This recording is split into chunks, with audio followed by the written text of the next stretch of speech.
This week on The Chef's Cut, we are joined by the one and only Gail Simmons, legendary food writer and host of Bravo's Top Chef. Today, we're talking about what has kept Top Chef the reigning champ of food TV after all this time. I think that even our contestants think there's this like master plan that we've orchestrated everything, and we really haven't. A little bit about Padma's new show.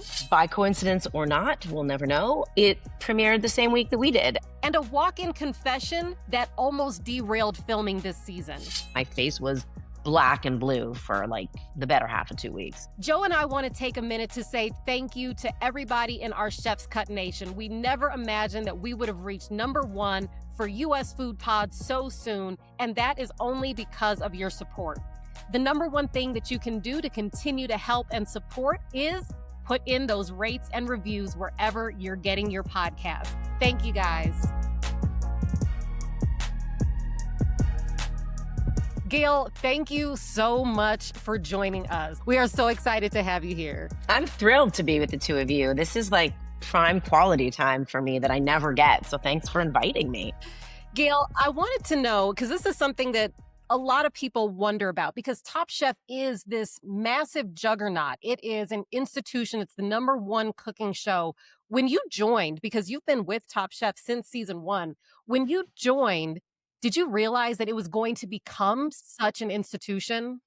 No, just like anything that we all do, you throw shit against the wall. And I wasn't even meaning to throw anything against the wall. To be honest, I was doing it for my boss because she told me to, right? I was working at Food and Wine magazine in a totally different job. I loved my job. I was set. I was on a path. And they totally blindsided me, telling me to go do this for Food and Wine, like representing the magazine.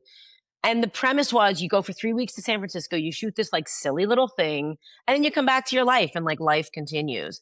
And not only did I not believe that it would be a success, but I was scared out of my pants about doing it in the first place.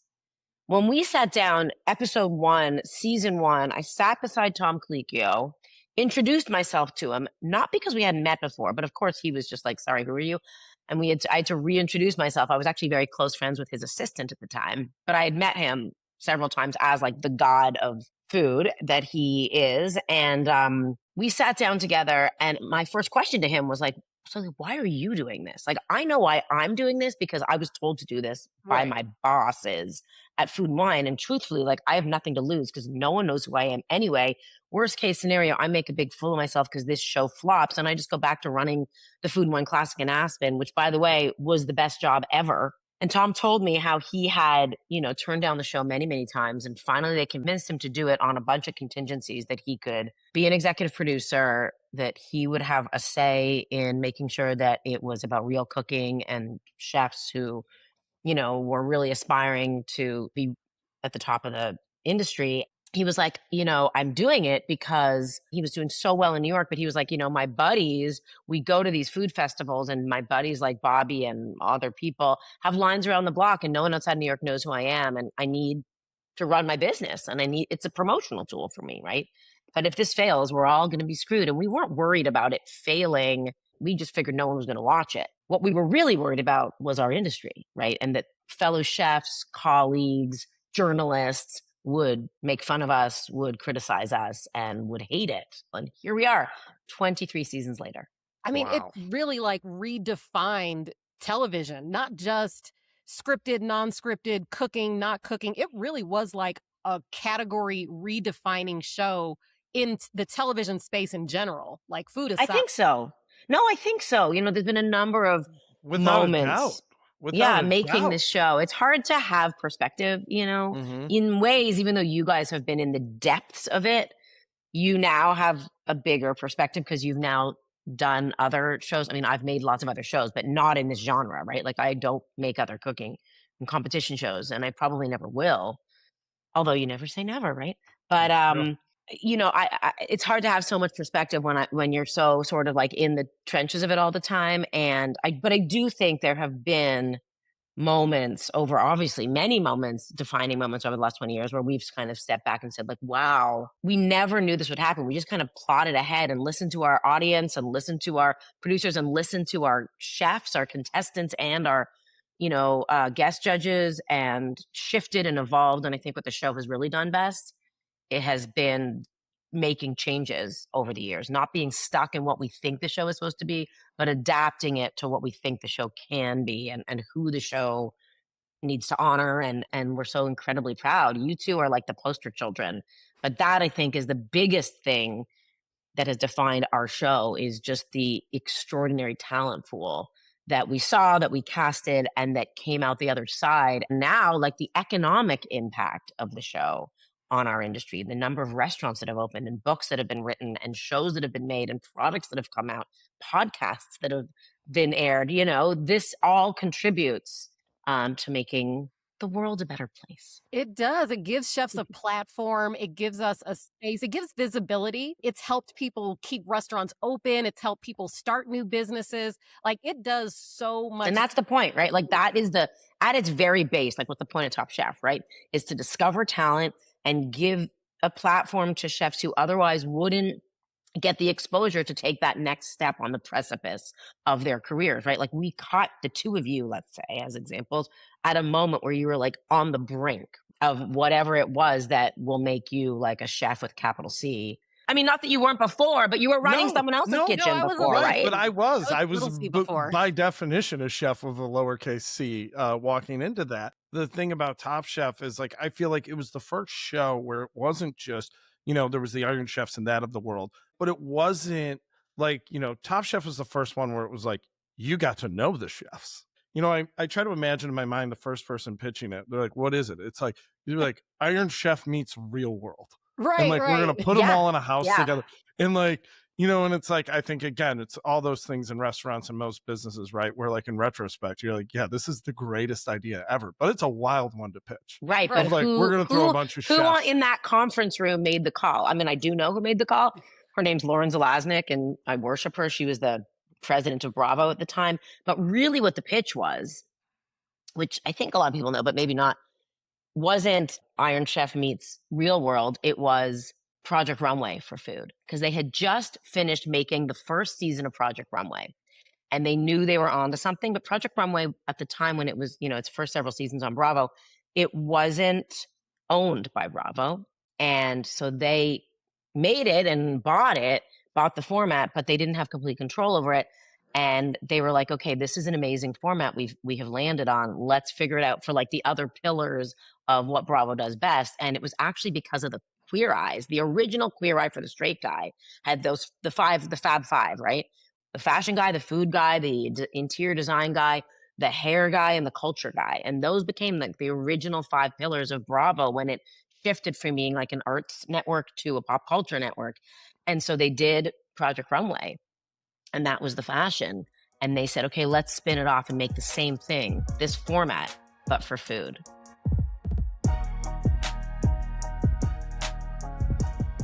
What is something about the judging process that would surprise viewers? Like something that people watching the show from the beginning, from this past season, something that they don't realize about the judging process?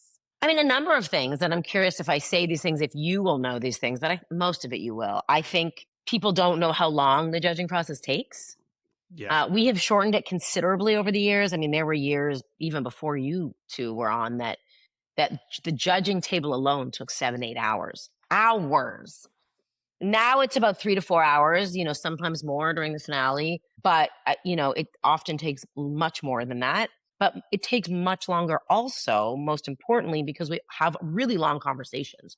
What you see in the edited version on the episode is like 8 to 10 minutes of judges table, maybe, right? Right. And then we really do have a real debate. And we often don't even necessarily all agree at the beginning.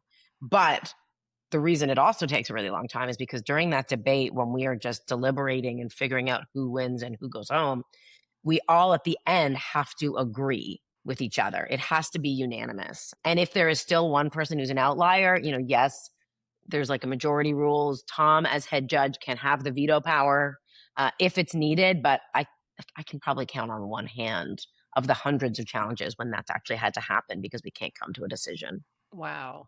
But we have to be all okay before they pick up and eliminate anyone. So, what has the most bearing on the perspective that you guys have in those deliberations? Is it kind of what the chefs say when you ask them about their decisions and they kind of tell you what they envisioned and what they tried to execute? Or is it the perspective of the other judges? Oh, I think it's everything, right? I think it's seeing it from the chef's perspective, understanding their intention, because sometimes that does get lost. Although often I eat a dish and I'm pretty certain I understand it. There are rare times when I'll say, did you really intend for that piece of beef to be that level of doneness under or over what I would have expected? And they'll say yes. And I'll be like, that's weird, but okay. You say so, we have to respect it. And then also the perspective of other people. And that is why having a judges panel is so important, right? This is not a dictatorship. There is a reason there's 4 of us, sometimes 5 of us at that table. And there's so many times when the guest judge or Kristen or Tom will make an argument that I hadn't thought of, right? You go into, to say the food isn't subjective and can be judged on like a chart with like a check mark. So it has to be a discussion. And we want to make it as fair as possible.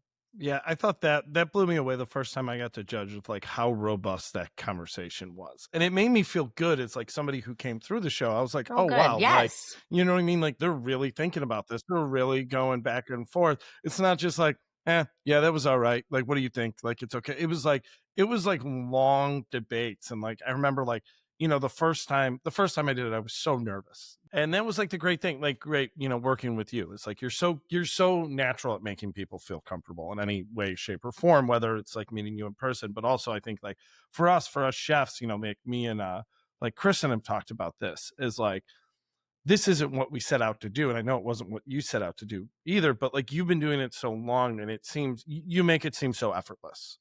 But all your questions, even as a competitor, your questions felt like you were trying to get an understanding. They didn't feel like combative and mean and like, gotcha. It felt like, hey, what was the intent behind this? Tell me about your thought process. Tell me about your dish. It definitely felt like a safe space, like a little more comfortable. Whereas Tom and Padma, I was a little bit like, oh, they were walking you into bear traps left and right. Right. And that was the biggest so thing of funny. like sitting on the judges side, watching them do it to somebody and like watching someone walk into that trap. You're like, bro, don't say do it. it. Don't take the bait. Don't take the bait. And they, Yes. every time, they're like, oh, did you mean to do it like that? And they're like, well, actually, yeah, I was thinking, and I was like, oh, no. That's always the question, right? Did you mean to means you really messed up. Right. Well, there's 2 things about judging that I always say. One, I'm all bark and no bite.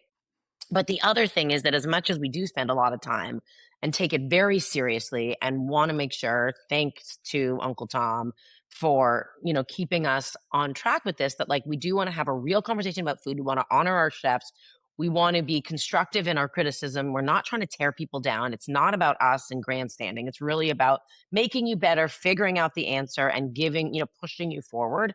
But I do feel like we just really want to help and make the show the best it can be, explain everything to our audience and be constructive to our chefs so that they get better, not so that they feel terrible about themselves. Although once in a while they walk away feeling pretty. It happens. It happens. It happens.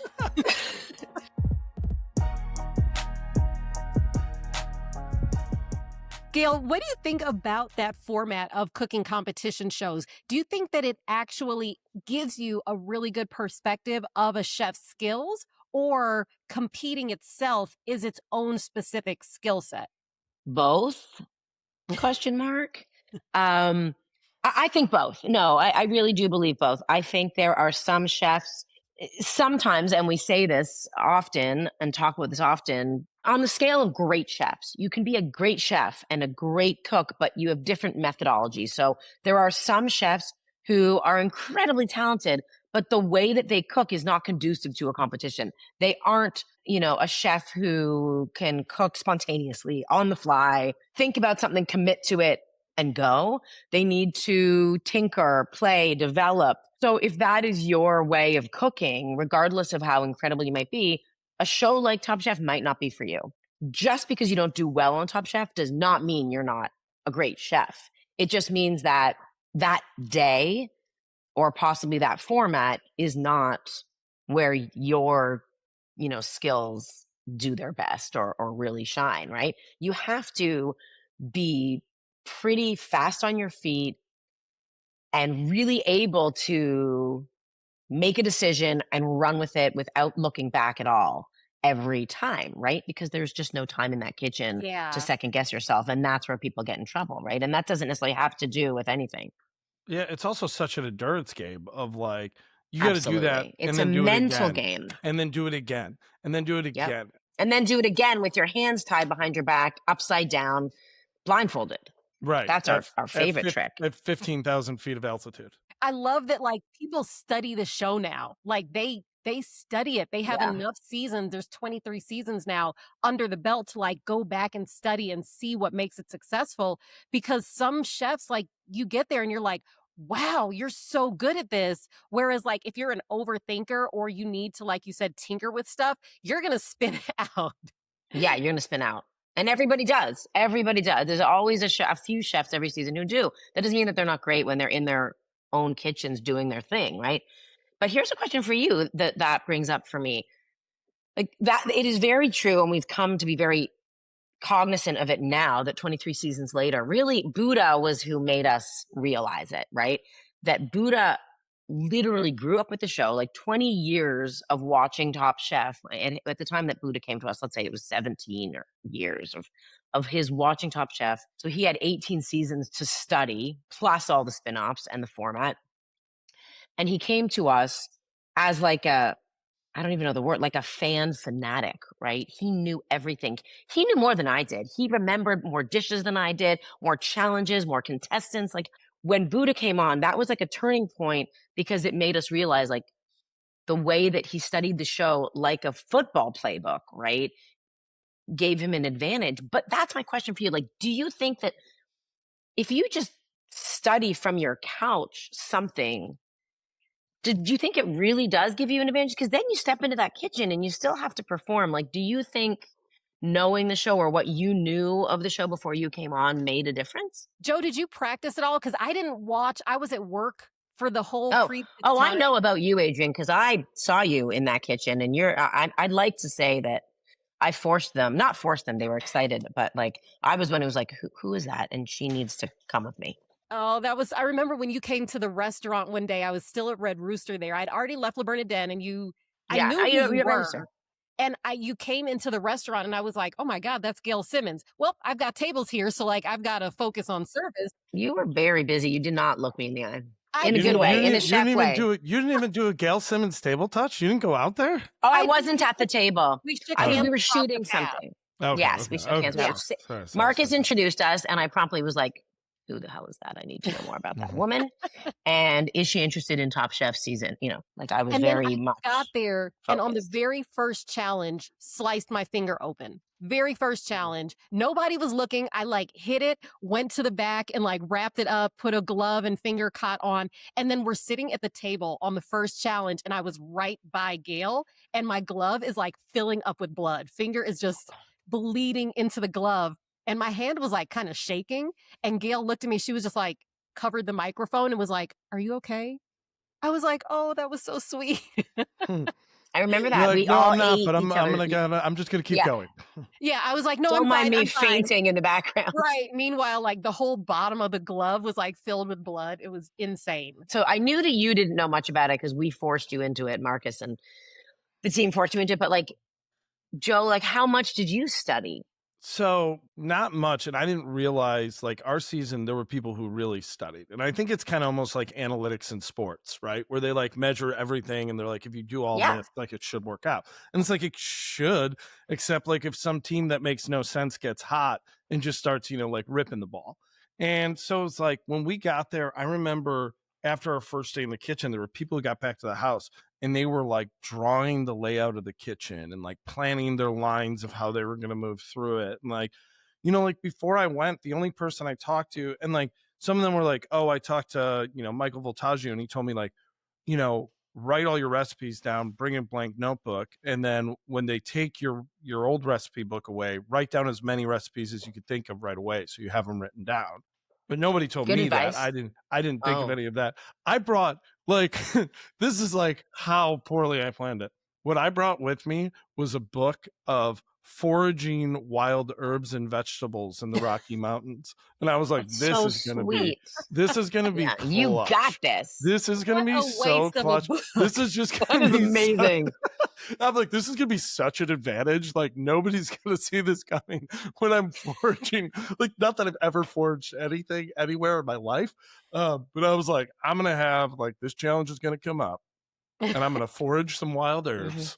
Yeah, And and like, it's gonna be all the difference. and they're gonna be like, oh my God, Gail And Simmons is meanwhile, gonna you had lose her mind. Carrie, who was the living embodiment of that Right. book Oh, already. she was Carrie, So incredible. who just She walked down from the mountains to film. Yes, Um, she did, and and then she just built an oven in the snow, Right. and she was yeah, amazing. yeah. right. Yeah. But then, then night one they come and they're like, you brought cookbooks? And I was like, yeah, I thought like, we'd have some downtime. They're like, you can't bring cookbooks. Did you not read the 100-page thing we sent you? And it's like, of course I did not read any of that.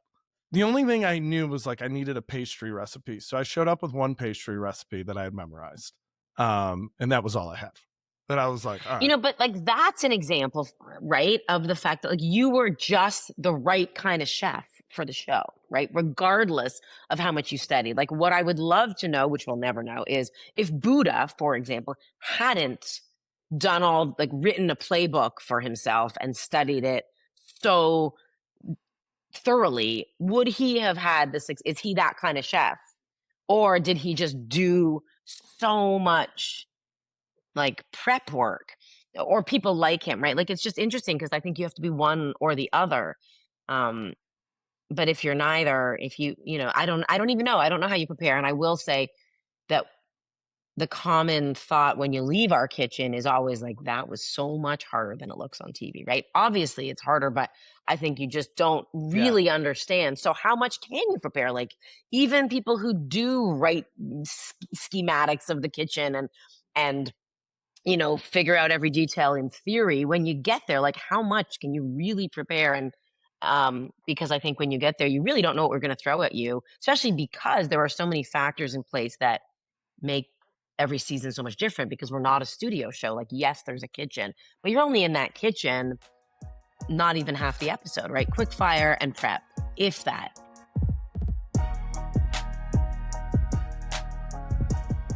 The geographical location of Top Chef, I think, is one of my favorite things about it, that it changes. It's the best. It's the best part. It's the biggest differentiation. Yeah, it makes it super interesting. And I also think like people don't realize like what a massive challenge that is for the chefs, whether it's like New Orleans where it was super hot or Charleston or like we're cooking at altitude. It's just like there's so many variables in there that it's like, it's like I can't practice cooking at altitude in Chicago. Like I'm going to go up to the top of the Sears Tower and be like, this is kind of similar, like what am I supposed to do? Like there's nothing there for it.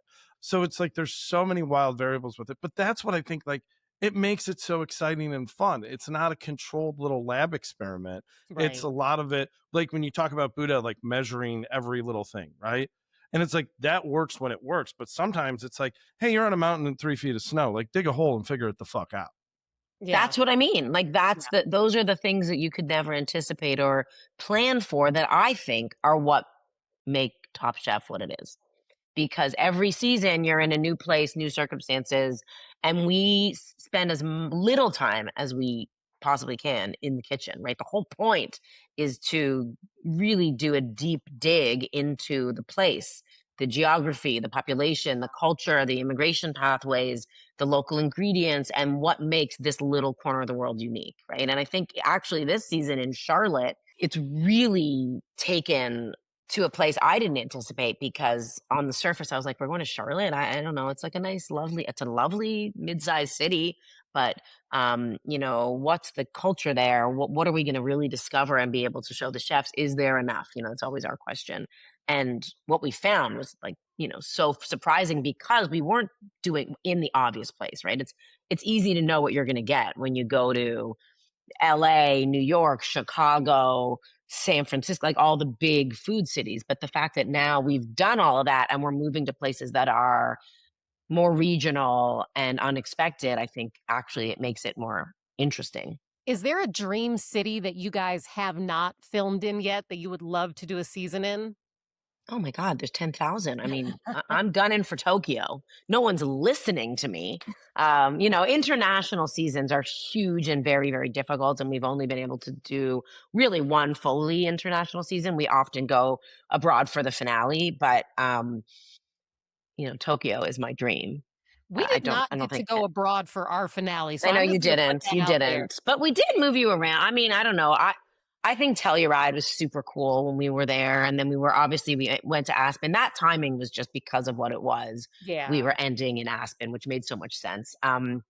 But yeah, America wise, like if we stick to North America, I mean Mexico City Mm. is super top, very difficult. We almost went to Mexico City once. It was pretty set, but for safety reasons, it didn't end up happening. But Mexico City would be a real dream of mine if all things were a little bit easier. You know, I there's lots of cities we haven't been to. Like, we've got a lot of America to cover, and this is what I think is so exciting about our show is that we don't now have to do the obvious thing just because it's like to go to the big places where everyone knows the food. What I love is that in my job, I get to go and really explore places that I never thought I'd spend a lot of time in. And that's where you find like the food of America, right? And that's where you find the, like, hyper regional, interesting ingredients, culture, and the people who are making those things that make that place unique, and I feel like there's good food in every corner of this country at this point. You just need to look a little harder and make it less obvious. What's something that people should look for ahead in this season? It seems like a really cool place, and I love the fact that you guys are looking at low country cuisine. You're really Mhm, digging into the whole culture of the food of the Carolinas. And mhm. what is something that you're really excited about that's coming up this season? There's a few things actually. What's interesting about the Carolinas is there's the low country and then there's the high country. There's Appalachia, there's the mountains and the Blue Ridge Mountains and like the Appalachian Mountains that have an entirely different population and entirely different ingredients and cooking styles, and that was something I really knew nothing about. I'd never really been to Charlotte except the airport, never been to Greenville, never been to Asheville until we went here for the show. So we get to learn a lot. Obviously, barbecue is a big piece of the culture, and I knew that going in. Obviously, there's gonna be a barbecue challenge somewhere down the line, but what I didn't realize is the deep nuance of Carolina barbecue, and it's not one thing, right? Yes, Carolina barbecue is very different than Texas barbecue, but Western North Carolina barbecue is very different than Eastern North Carolina barbecue, which is very different to Southern Carolina barbecue, right? The barbecue of Charleston and the coastal area is totally different than the barbecue in not just North Carolina, but the East, the West, the mix of the two. So we get to explore it all, and that I found really exciting. I also loved exploring Appalachia. We do an amazing episode with Ashley, our former contestant from Houston, who has an incredible fish fry restaurant in Asheville. One of the best meals I had in the whole time I was in North Carolina. Is her restaurant Good Hot Fish? Good hot fish, yeah. Yeah, yeah. She was on the season that I judged. Oh, right. And I think about her food all the time because it was so good and because it felt like I learned so much about the story of that little neck of the woods, through eating it. And so she is in a really interesting episode because she teaches the chefs about very unique Appalachian ingredients, and we all learned a lot. Yeah, there's just so many fun moments in this show, and I think from a visual aspect, like it's just such a beautiful place. And we also do a ton of like outdoor adventure. We take them just outside to some pretty wild places and we force them to do some pretty Yeah. great things. Well, that's what I always say about like Colorado is like I was like we got such a Yes, perspective that we would have never got. We went places I would have never gone. It just you know what I mean. The access it gives you to a region. You know what I mean. The work the production crew does to like also they're that they get incredible. cameras places where you're just I know. like you like we're cooking up here. This is crazy, but it's like you have like 100 people up here Yeah. and you're like And like building a judge's table. 80-pound cameras on your back Yeah. for 8 hours. Our crew, and I know this is like boring maybe to viewers, but like our crew and our producers and the research they do for months before we actually hit the ground and start shooting. And then on site, our show has grown, but there's like 175 people plus that make this show happen. And every one of them is like works so hard to do it. And many of them have been with us for like 10, 15 years or more. Yeah, that's the coolest part about going back to judge. It's like a reunion. It's like seeing Yeah. people and like, some of them have grown up into bigger roles and they're like, "Oh, hey, Joe, you're back." You know what I mean? And that's Well, like Donine, really our showrunner, her first job out of college was as a PA on season 1. She has never had Oh, another really? job. 20 years of her life. She started as a PA in season 1. And, now she runs the entire thing. She has an encyclopedic memory of every episode, every chef, every challenge. She's been there. There's only 4 of us who've been there the whole time, I think. And she's the one. And the crew makes it so special. Like, there's so much that separates Top Chef from other cooking shows. And this is something that Joe and I were talking about recently because there is a new cooking show that is Oh, I airing listened to at your this time. episode. At this time, also, have you watched Padma's new show? I haven't. I'm happy for her and excited for her, but by coincidence or not, we'll never know. It premiered the same week that we did, and we have been busy. So I have not had a chance yet to catch up on all of the shows that I want to watch, including hers. So, Gail, what is it that, because there are these shows that have come up and they've tried to enter the cooking competition show space.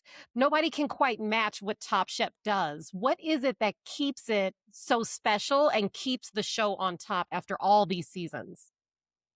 I mean, I think it's sort of threefold, and it's just sort of figuring it out as we go, right?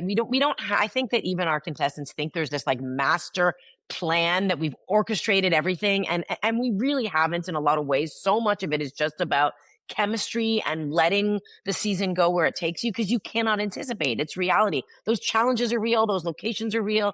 The knives and the fire and the clock, they're all yeah, the real, fucking right? clock is real as Oh, the shit. clock is the So real. most real. I'm sorry. It's just time moves differently in the Top Chef kitchen, right? I think though the success of the show is based on 3 things. One, what we've talked about, our locations. I think that the show would not be the same if it was just in a studio the whole time. It means like every season looks and feels completely different. So as much as the scaffolding is the same, like there is the format of a quick fire and an elimination, that's like it. We have a lot of leeway to move within that space and curate the season to the place. I think we've always made it about the chefs. It's not about one person. You know what I mean? It's not about our casting department is incredible at finding really interesting people who aren't just great cooks, but who can talk and cook at the same time. And that is a serious skill that not every chef has. So by the way, when you do really well on the show, if you do really well on the show, like the 2 of you, it's not just because you're a great cook. You have to have the chops, obviously, but you also have to have a perspective, right? You have to have a point of view. And if you don't, you'll just end up cooking like everyone else and you won't make a mark of any kind. You won't be memorable. You won't be interesting. And what we are looking for is the person who can deliver the challenge. And that comes to my third point, which is sticking to our challenge. Because every challenge, even if they feel ludicrous in the moment, like I'm never cooking in the snow at altitude. Like, why? This is not real. This is contrived, right? But I do feel like every challenge tests your skill. And all of those skills are skills you use as a chef out in the world. And I do think they make you a better cook. And I do think we've seen that by the incredible talent that comes out of the show and what they do with it. And my favorite stories of chefs after the show and their success are the ones who especially were cooking a certain way when they came to us because they were chef with like a lowercase c, right? They were the chef of a restaurant, but it wasn't their restaurant. They were cooking someone else's food. And when they left Top Chef, Adrian Cheatham, they all of a sudden knew kind of like who they were. And I think about you and I think about Shirley Chung and I think about Nina Compton and so many chefs who came out and had completely pivoted. I think about Gregory Gourdet, right? who came out and just like burst out with like, oh my God, now I can cook my food and I know who I am with confidence. And that skill from all my experiences, my mentors and the chefs in the show have built me to this. But now I can speak to and be true to like the food that I do best. And that I think is what makes it great.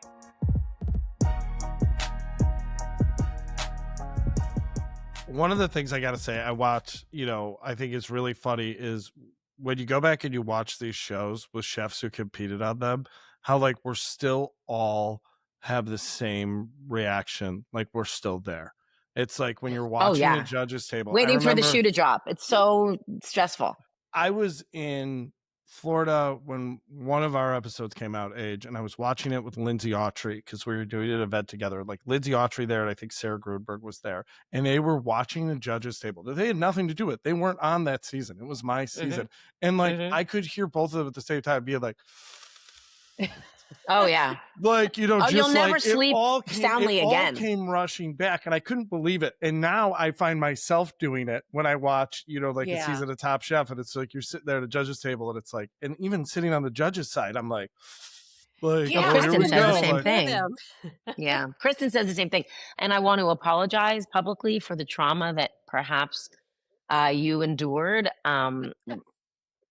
I have so many mixed feelings there, but I do feel like I hope that it also was, even no matter where you fell in the competition, that it gave you something and provided you with an experience that ultimately was positive and that felt like, worthwhile, that you learned and grew. And like, I see how much people do, but I also acknowledge that you walk away sort of a changed person, for better or worse. Big time. I'm not the same person that I was when I went in. And I mean, I made a really good friend on Top Chef. So, if nothing else, I mean, career-wise, got a huge boost, but I made a really good lifelong friend. I've made many. I mean, many, you two included, truthfully. And that's one of the cool things, because you put us in this environment where we're with people who we have so much in common with. We might look different, but Joe and I are like the same person in a lot of ways. Like we grew up in the same part of Chicago. We have a lot of the same views on things. We have a lot of the same perspectives on food and the way we approach it and care about it.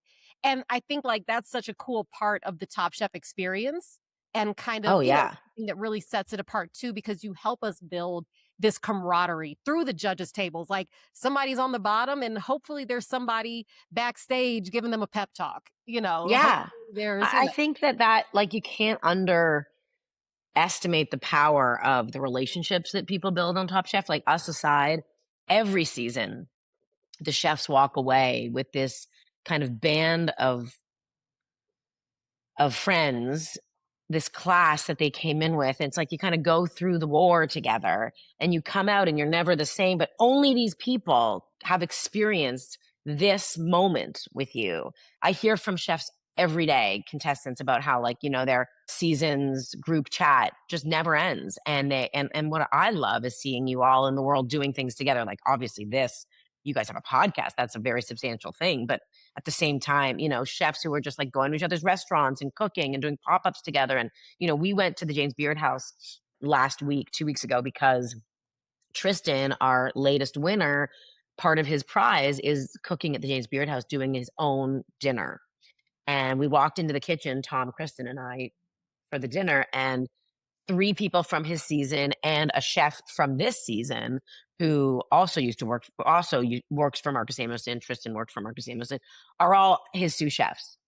And like, obviously, and when we asked him how that happened, he was like, well, who else is going to do this with me? Like, these are my people now.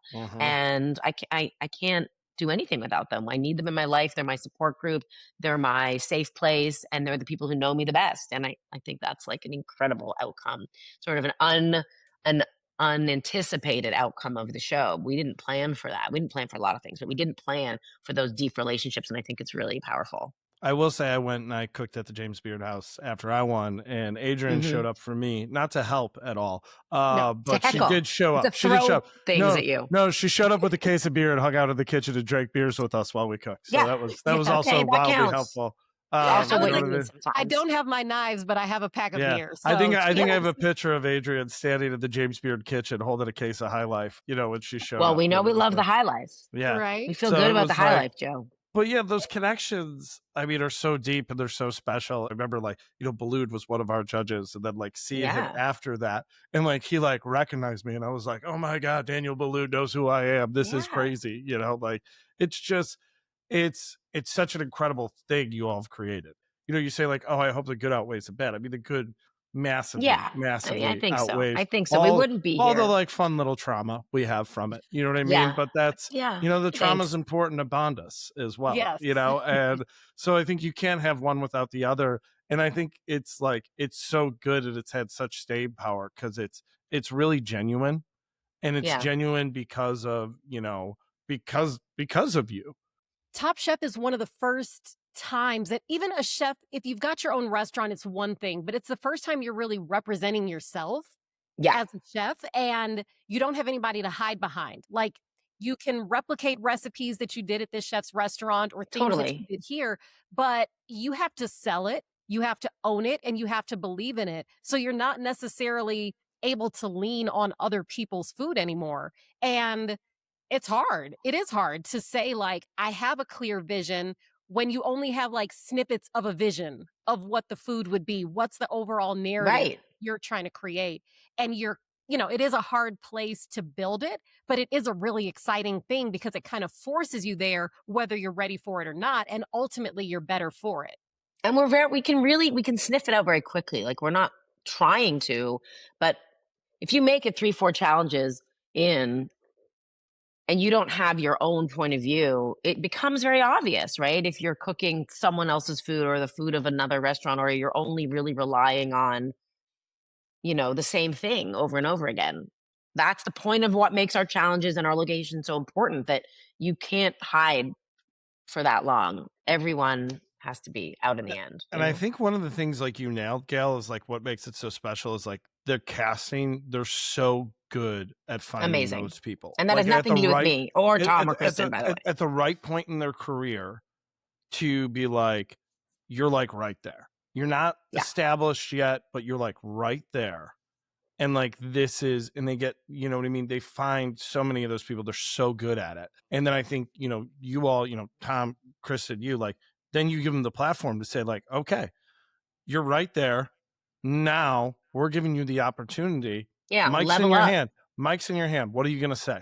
You know what I mean? That's You going to right. repeat something That's you've right. heard before, or do you want to like let it rip? And I think like that's why it's so special. And I think that's like, a big part of that secret sauce of like that no one else has been able to capture because it's the right people at the right time on the right platform in incredible places. And I think And nothing else our comes viewers want everyone to succeed. Like they're so passionate about our chefs and their stories and who they are as people. And I think that that's really where the tension lies in our show, right? Because we don't know your story when we're eating your food, right? Right. We don't see behind the scenes. We don't see what's going on in the house or in the kitchen. We don't know if you've had a bad day. All we get is what we eat and what we say at judges table. But what the audience gets is the complete package, and they are so invested, but they can't taste the food. So it's that coming together of what we know and what they know about you that tells that story. And I think that it really is like a fascinating narrative. And I don't know, I've seen it change so many people, right? I think it's just an interesting thing to look at. And this season, our contestants are so fun and wild. And also, I think the end is just feels different than any other season. And I don't know, I can't explain it because I can't obviously give away too much, but it comes down to exactly what we're talking about.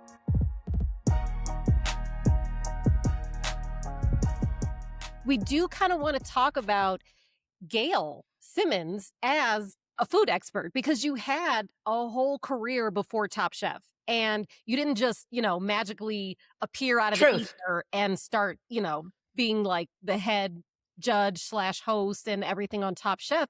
What was, for people who don't know, some people nowadays, they just know you from Top Chef. Yeah, They I know mean, you're- 20 years of life. Yeah, I And mean- granted, it has also been a huge, obviously, piece of my career, even though what people also don't know is I only do it like 10 weeks a year, right? Like Top Chef is not my entire life. I have a whole Right. other business and work and other things, but it is certainly the loudest piece of my career, and I'm very grateful for it. Again, could have never anticipated. Yeah, I I think mean, it's you were gone in well for food you. writing, and your Yeah, mom was it's a food okay. writer Yeah, also. my mom was a food writer. I mean, like, I don't want to bore you with all the details, but the sort of net is that I grew up in Toronto, and my mother ran a cooking school out of our home, very ahead of her time, when other mothers were learning to use a microwave so that they could like get back to work and get out of the house. My mom was like going down to Chinatown in Toronto and cooking and teaching the moms in our neighborhood and dads how to cook from scratch and how to make, healthy, nutritious meals and how to entertain. And she also had a food column in the Globe and Mail, which is Canada's national newspaper. And I grew up for the first 10 years of my life with her doing that. So my kitchen was always full of people and always full of food. And I spent all my time watching her cook, which made me really not want to do it for a long time. Not consciously, but when I then went off to college, only in my last year of college did I start cooking in earnest for myself and calling my mom for recipes. And I started doing restaurant reviews for my college paper. Again, not because I thought it was going to be my career at all, but I just thought it was fun and cool. And I started really enjoying cooking. And when I came home from college and told my mom, I really love to write and this kind of was fun and felt sort of glamorous. And I want to be a restaurant reviewer. I want to be a food journalist. I didn't know what that even meant, truthfully. And remember, that was like the dawn of the internet because I'm 100 years old. And so there weren't blogs and there wasn't YouTube or social media. It was literally food media meant magazines and newspapers, right? And my mom's friends would be like, "Oh, you're just like your mother. And that's so beautiful." And I would like cry and run out of the room because who at 21 wants to be told they're just like their mother? Anyway, now I know it's the greatest thing ever. And I went to work in magazines and newspapers in Canada and realized food was really my gig and what I was most passionate about. But the truth was, I knew nothing about food. Just because my mom could cook didn't mean that I had any expertise. So, on some good advice, I quit working in Canada as an editorial assistant in a newspaper and moved to New York, went to culinary school, learned to cook, and then thought I could go just be a journalist. But my culinary school was like, no, you still don't know anything. You've like done everything once. As we all know, culinary school is an incredible foundation, but it does not make you a chef. Um, and they convinced me that instead of going right it back to newspapers or magazines or trying to get a job in food media, that I should stick in restaurants for at least a little while and sort of earn my chops so that I could speak about it with authority and have the language, understand the world of chefs. And so I did that. I was a line cook and it kicked my ass as it does. I worked in two very tough New York kitchens, like, late 90s, we're talking. So it was a different time. I was the only woman in both kitchens, but it taught me a lot. And it also taught me that it confirmed that it was not what I wanted to do with my life, but that I learned so much and that I did love the adrenaline and the skill and the rush. From there, I went back to journalism.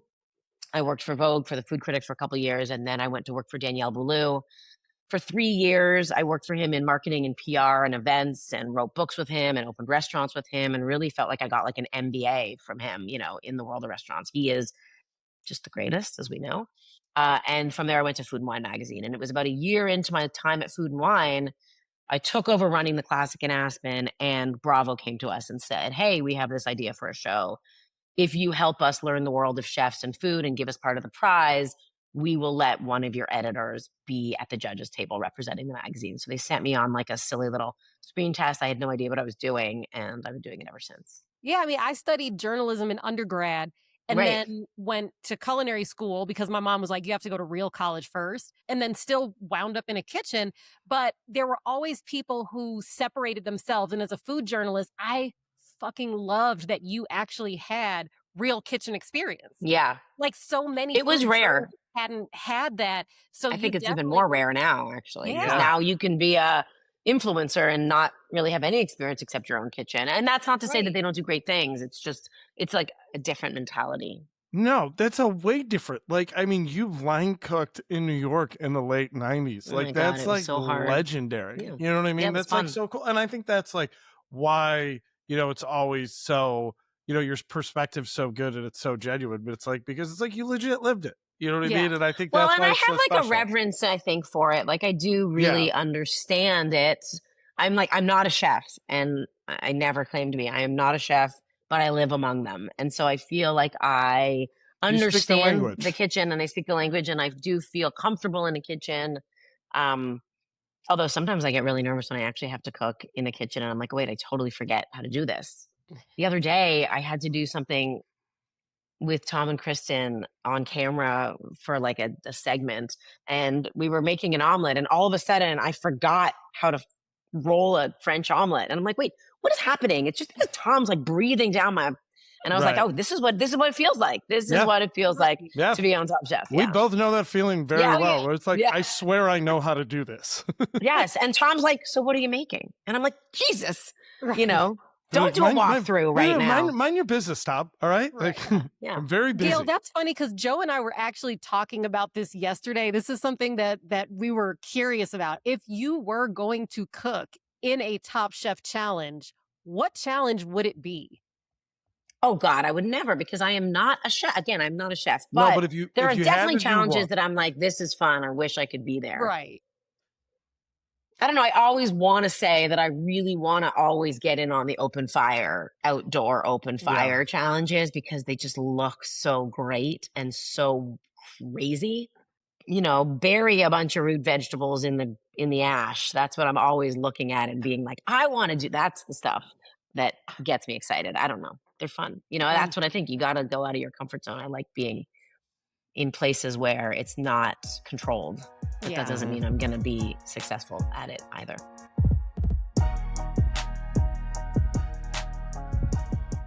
There is a special part of the show, Gail, that we like to call walk-in confessions. And we know the Gail who has gotten the media training and is the representative of the voice of food. But there are things that happen behind the scenes on Top Chef that a lot of people don't see, where things might have gone sideways and you had to pull it out of the hat, throw a Hail Mary to make something happen. So why don't we take it to the walk-in, you, me, and Joe, and you tell us a confession from your time on Top Chef.